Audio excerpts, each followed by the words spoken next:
Wait, you're sleeping there while my brother and his wife are on a trip. I'm house sitting with my niece at my brother's house. As we discuss tomorrow's plans with excitement, my niece starts to open the closet door, seemingly ready for bed. Surprised, I watch her slide into the closet without hesitation. As I hurriedly grasp her arm, she looks up at me with a puzzled expression. I'm Lily. I am a 24-year-old housewife. I have a brother who is 5 years older than me. Having lost our parents, we've always been supportive of each other due to our close sibling bond. This hasn't changed even after we both got married. We still maintain a family-oriented relationship. While my husband's parents are nice, they live quite far away, a distance that requires a plane ride. Due to the long distance, something you'd typically need to fly to cover, it's not so easy to ask for his help. My brother and his wife had a shotgun wedding, but ever since his wife had a fallout with her parents, they've become estranged. Without any neighbors to turn to, we found comfort and ease in our mutually supportive relationship. Furthermore, both our families have been blessed with daughters. For years after my niece was born, my daughter Alice came along, and the girls grew up as close as real sisters. As time went by, my niece Emily was about to turn 10 when John told me about their upcoming 10th wedding anniversary trip. Would you mind looking after Emily while we're away? It's just an overnight trip nearby. We thought it would be nice to have some alone time as a couple. Seeing my brother happily blush as he spoke, I readily agreed with a hearty, "Sure, no problem." We roughly planned out the schedule, and when I asked when I should come to pick up Emily, my brother shook his head. Apparently, my brother was concerned about leaving the house unoccupied due to security reasons and wanted me to stay over instead. Although I teased him for being a worrywart, I eventually agreed to his request, leaving my own daughter, who was still uneasy about sleepovers, in the care of my husband. Days passed uneventfully until the day of their anniversary trip, and as planned, I went to stay at my brother's house. As Emily, looking a bit nervous, watched her parents leave, I took her hand to reassure her. Now it was just the two of us for the house sitting. Initially, I planned to bring my daughter along and just have my husband pick her up at bedtime. However, Emily was unusually adamant about not inviting her to the house, so I gave up on that plan. Of course, we had visited as a family before, but she must have had a reason for not wanting her here today. It's a shame we can't invite Alice over to play, but we really can't, Emily said with a hint of loneliness. Then how about we go to my house after breakfast tomorrow? I promised, which made her eyes light up. Having prepared some more challenging games and puzzles that even adults would enjoy in consideration of Emily, who usually played along with my daughter, I asked Emily what she'd like to play as we spread them out. We spent time playing games and preparing dinner together.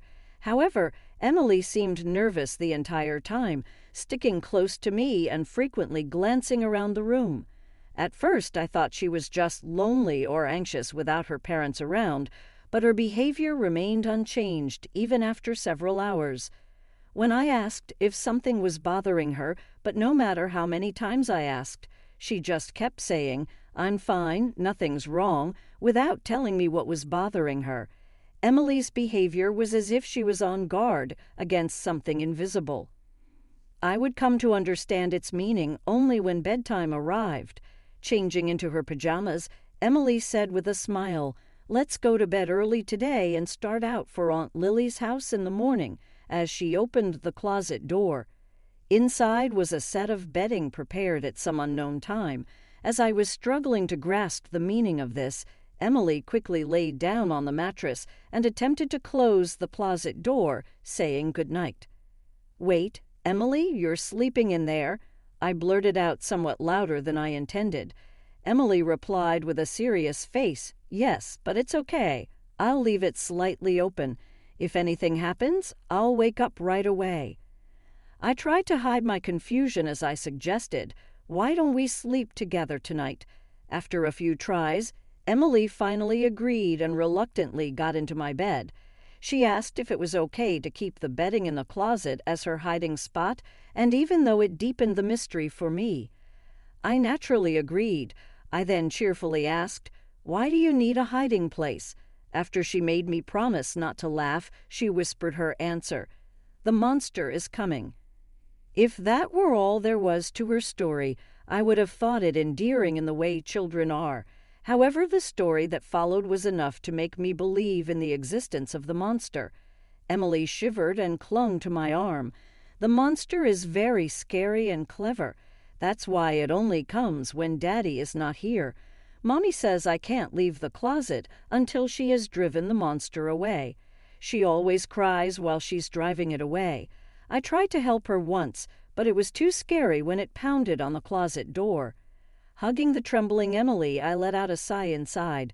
This monster was probably real. It probably wasn't a ploy to get a night owl kid into bed. I was caught off guard by my sister-in-law's affair, and I didn't know what to do. If the monster was her lover, it wouldn't come to this house when she wasn't here. Still, Emily believes the monster comes on the days when her father isn't home.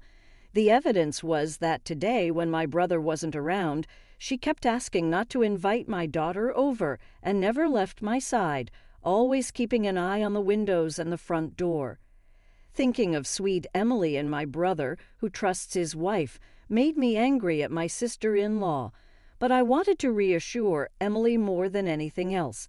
I squeezed her hand and smiled at her. It's okay because Aunt Lily is here today. The monster is smart, right? So it might get scared and not come in because it sees a stranger. Also, your mom, who's always targeted by the monster, is with your dad today, so the monster can't approach her. Still not knowing the true identity of the monster, Emily's face remained clouded with anxiety, and as time passed, she began to fear the monster's imminent arrival. I managed to calm her down as she suggested hiding in the closet together by telling her she could talk to me about anything that bothered her about the monster. I hoped that by addressing each of her concerns one by one, Emily would eventually feel sleepy. However, after hearing another fact from Emily, I couldn't sit still and ended up rushing out of the house with her still in her pajamas. I quickly drove back home, explained the situation to my husband, and then he headed to my brother's house. I had my husband and his friends stay over there. Around 10 p.m. that day, when my husband and his friends had headed over to my brother's house, I received a call from my brother, who was on vacation, asking about Emily's condition. Did Emily go to bed? Forget about your husband and daughter and get some rest yourself. Make sure to lock the doors, okay? Good night. After asking about Emily, my brother's final words were to ensure I locked up and got some sleep. I was sternly told not to leave the house, and I struggled to keep my voice steady. After hanging up, I looked at Emily, who was sound asleep with my daughter, and pledged to drive the monster away. The next morning, my husband, who had stayed overnight at my brother's house, came back. My body trembled with fear and anger as he told me what happened last night.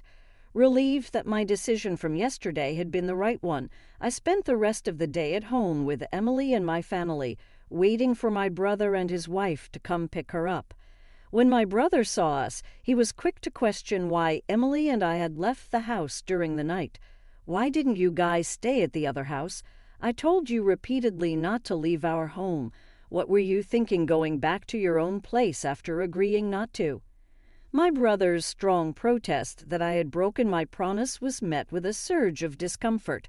I coolly asked him how he knew we weren't home while he was on vacation. My brother then responded, "I've given Emily a smartphone with a GPS function." His eyes were evasive as he answered. If that were true, then he wouldn't have insisted so persistently on the phone last night for us not to leave the house. It would have been easy for my brother to verify through the GPS that we weren't at his house. I suppressed the urge to confront my brother immediately and continued the conversation quietly so the kids in the other room wouldn't hear. "By the way, late last night, 2 unfamiliar men showed up at your place. Who were they? Why would they come to a house that should only have Emily and me in the middle of the night?" "Intruders came.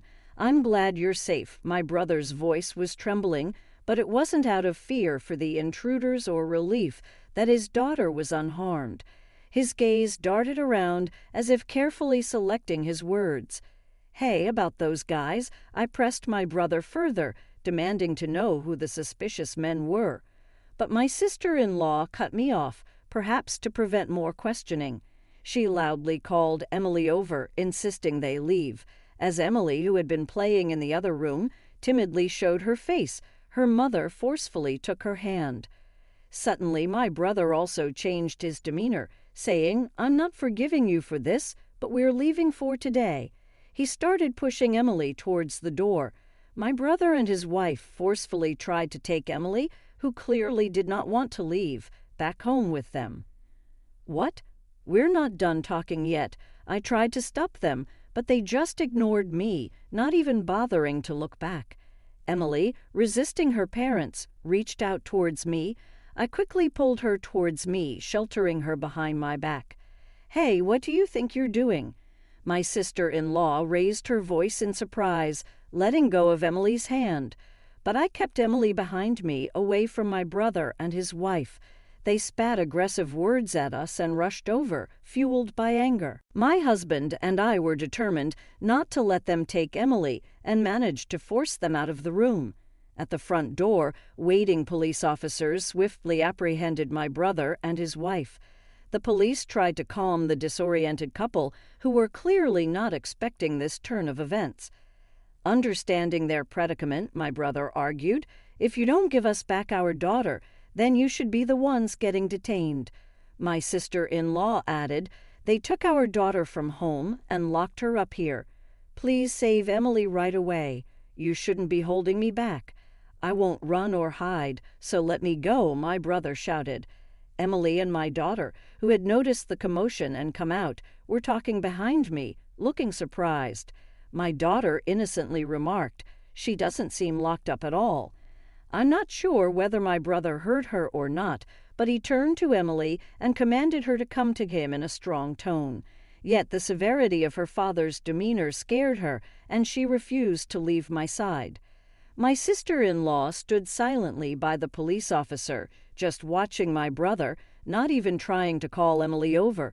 My brother, irate that things weren't going his way, was yelling in the entrance, completely restrained by the police officer. Seeing this, my husband pushed his smartphone in front of my brother's face. Noticing this, I told Emily and my daughter to wait once more in the other room and shut the door so they wouldn't hear the audio. After confirming this, my husband started playing a video he had recorded at my brother's house the night before without uttering a word. Upon seeing it, the faces of my brother and his wife immediately turned pale. The video started with a key slowly turning in the lock of the house. It seemed they'd used a spare key.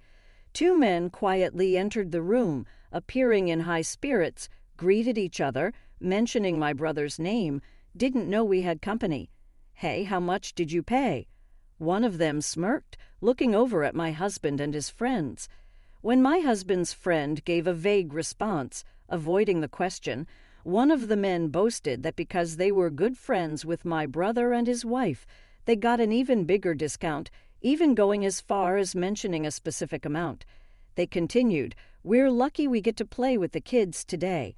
The profile of the man who laughed was so grotesque, it would be an insult to demons to call him one. I couldn't see the screen, but the audio alone was enough to make my skin crawl. Afterwards, my husband's friend started barraging the men with questions, asking if they often came to this house, if they always came as a pair. Sensing something was off, the men asked where Emily and I were. Seeing my husband's enraged expression as he responded, "They're not here," it seemed they finally realized the gravity of the situation. Realizing they weren't among friends here, the men quickly fled. Until the very end, they were either unaware of my husband's recording or deliberately didn't mention it. My brother, supposed to be their close acquaintance, seemed to have discovered the existence of the video for the first time and was shaking. My brother, now deathly pale, frantically stated, "I didn't know anything. I've been framed." I had thought until watching this video that my brother was uninvolved and that my sister-in-law was the mastermind behind everything. However, the video contained clear evidence of my brother offering up Emily and me. His ignorance won't convince anyone. My brother was taken away by the police, and my sister-in-law feigned ignorance of the situation. But the police officer, who had already heard Emily's testimony, asked her to accompany him because he had many questions to ask her. Thus, they ended up in custody together. At a later date, the police interrogated my brother and his wife, who ended up confessing everything and were subsequently arrested. It turns out my sister-in-law would lure men into their home on the nights my brother worked late shifts and receive money from them. Realizing there was a demand for children among certain groups, she carefully exploited Emily in a way that wouldn't run afoul of the law. Emily, who knew nothing and was trying to help her bullied mother, was photographed posing as she was told. The pictures were merely innocent photos of a child, yet my sister-in-law would go out of her way to take these simple photos with a disposable camera, develop them, and show them to her customers, inducing a bidding war as though at an auction. What's more, she only lent out the photos, she never sold them. As despicable as this was, it should have had nothing to do with my husband and me. When my brother became aware of his wife's business, he didn't scold her or protect his daughter. Instead, unbelievably, he started gathering men to become customers. More staff meant more revenue. With such a simple mindset, my brother decided to involve me in the business. Of course, I would never agree to it if he simply asked me. So my brother thought to force me to work and continued to threaten me by taking photos of the scene. And so they carefully chose a day when the neighbors wouldn't be around and locked Emily and me in their house. They exchanged the spare key to their home for a large sum of money and went out of town for an overnight trip just to prove they weren't involved. What my brother and his wife didn't expect was that Emily, who had always obeyed my sister-in-law without question, regretted telling me about the monsters to protect me. Emily didn't understand most of what was happening in the house, but she did understand that the monsters were targeting them. By telling me, she brought the hellish situation at my brother's house to light. That night when I learned about Emily's predicament, I asked my husband to capture the image of these so-called monsters. They carelessly leaked a lot of information, so the police acted promptly when we reported it. We also reported it to Child Protective Services, making sure to protect Emily. When we told the police officer about my brother and his wife coming to our house, they were able to secure Emily from them.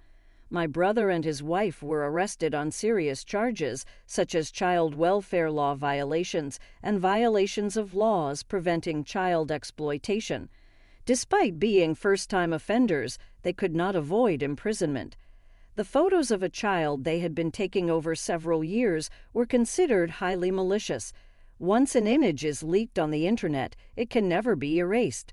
I was shocked when the police told me this, but fortunately my sister-in-law had not digitized or sold Emily's photos, and they were securely stored, preventing any leakage.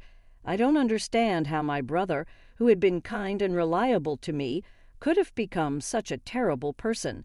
We had been helping each other out as usual until then. The fact that I didn't notice this distortion scares me. Anyway, I want them to face what they've done. Following the arrest of my brother and his wife, the so-called monsters were also brought in for questioning by the police. They apparently argued their innocence, claiming that because their plans had not been successful, they weren't guilty. However, it seems that the discovery of someone else's child's photographs at their residence and their involvement in other criminal acts, confessed by my brother and his wife during their interrogations, led to them also being arrested on multiple charges. After we took care of the monsters lurking in our lives, we went to the Child Protective Services to inquire about Emily's situation. Her parents were arrested, leaving her without anyone to care for her. In fact, they were unfit to be guardians in the first place, so custody of Emily was taken away from my brother and his wife. That said, neither my brother nor I have any living parents, and my sister-in-law's family is completely estranged. We learned that if no one from my sister-in-law's family would agree to take her in, Emily would be taken in by foster parents. After talking it over with my husband, we decided to adopt Emily. To me, Emily is not only someone I'm greatly indebted to, but also a girl I've grown to love as my own daughter. The thought of leaving her was simply unbearable. Luckily, my husband agreed, and we saw this as an opportunity to move to my in-laws' town. Our daughter, who loves her grandparents and has always wanted an older sister, is overjoyed. She's been excitedly looking forward to the weekend when she could see her grandparents more often, and now her wish of having Emily, who she adores as her big sister, came true. As for Emily, who finally got out of the clutches of her abusive parents, she's adapting incredibly well to her new environment as an older sister. It's amazing how resilient kids can be. She's beginning to lead a happy and peaceful life.